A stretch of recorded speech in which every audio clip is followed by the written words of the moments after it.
Hi friends, Sahakari race പ്ലസിന്റെ maths ട്രിക്സിലേക്ക് സ്വാഗതം. Secrets to solving problems in seconds അല്ലെ നമുക്ക് വളരെ എളുപ്പത്തിൽ എങ്ങനെ ചെയ്യാമെന്നാണ് നോക്കുന്നത്.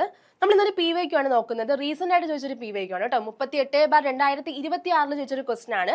ടോമിന്റെ ശമ്പളം ജെയിനിന്റെ ശമ്പളത്തെക്കാൾ 20% കൂടുതലാണ് എങ്കിൽ ശമ്പളം ടോമിനേക്കാൾ എത്ര പെർസെന്റേജ് കുറവാണ് ജെയിനിന്റെ?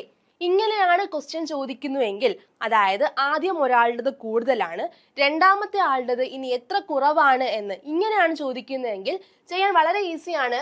നമുക്ക് ഈ ക്വസ്റ്റ്യനിൽ ഒരു സംഖ്യയുള്ളൂ അല്ലേ? ഏതാണ് ആ സംഖ്യ?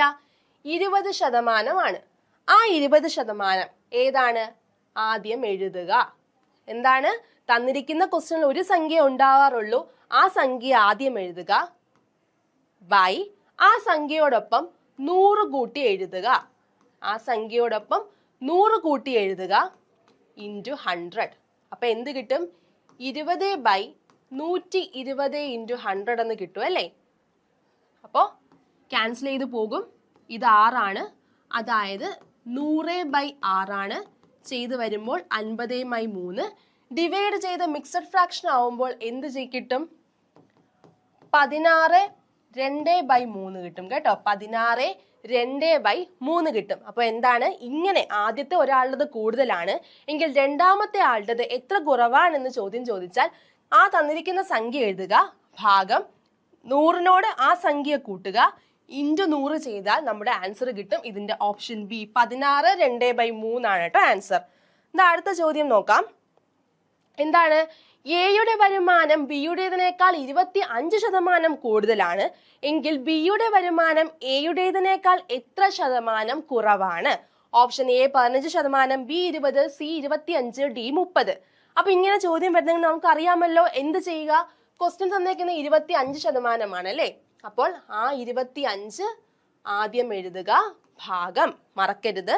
ആ 25നെ 100നോട് കൂട്ടി എഴുതുക, 125 എന്ന് കിട്ടും. അതിനെ എന്ത് ചെയ്യുക?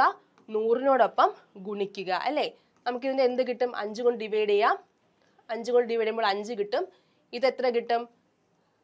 25 എന്ന് കിട്ടും. വീണ്ടും ഡിവൈഡ് ചെയ്യുമ്പോൾ 100/5 എന്ന് കിട്ടും. അതായത് 20% ആൻസർ. ഓപ്ഷൻ ബി 20 ആണ് ആൻസർ. ഓപ്ഷൻ ബി 20 ആണ് നമുക്ക് ആൻസർ ആയിട്ട് കിട്ടുന്നത്. മനസ്സിലായില്ലേ? അപ്പോൾ എന്താണ്? ശതമാനം കൂടുതലാണെന്ന് തന്നിട്ട് കുറവ് കണ്ടുപിടിക്കാൻ ശതമാനം കുറവ് എന്താണ് ചെയ്യേണ്ടത്? x/100 + x × 100. മറക്കരുത്, ഇതാണ് ഞാൻ പറഞ്ഞത്. എന്താണ്?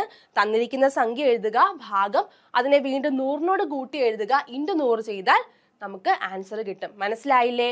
അപ്പോൾ ഒന്ന് കൂടുതലാണ് അല്ലെങ്കിൽ കുറവാണ് എന്ന് തന്നിട്ട് പറഞ്ഞാൽ എന്ത് ചെയ്യുക? x/100 + x × 100. മനസ്സിലായില്ലേ നിങ്ങൾക്ക്? ഇതാ ഒരു ചോദ്യം. അനിലിന്റെ ശമ്പളം ബിജുവിന്റെ ശമ്പളത്തെക്കാൾ 50% കൂടുതലാണെങ്കിൽ ബിജുവിന്റെ ശമ്പളം അനിലിന്റെ ശമ്പളത്തെക്കാൾ എത്ര ശതമാനം കുറവാണ്? 50%, 25%, 33, 1/3%, 20%. ഈ ചോദ്യം നിങ്ങൾക്കായിട്ടുള്ളതാണ്. നിങ്ങൾക്കിത് മനസ്സിലായെന്ന് വിശ്വസിക്കുന്നു. അപ്പൊ ഉറപ്പായിട്ട് എന്ത് ചെയ്യുക? താഴെ കമന്റ് ചെയ്യുക. അപ്പൊ നിങ്ങൾക്ക് എല്ലാവർക്കും മനസ്സിലായി, നിങ്ങൾക്ക് ഇത് യൂസ്ഫുൾ ആകുമെന്ന് വിശ്വസിക്കുന്നു. അപ്പൊ നമുക്ക് വീണ്ടും ഒരു ട്രിക്സുമായിട്ട് കാണാം. All the best. Thank you.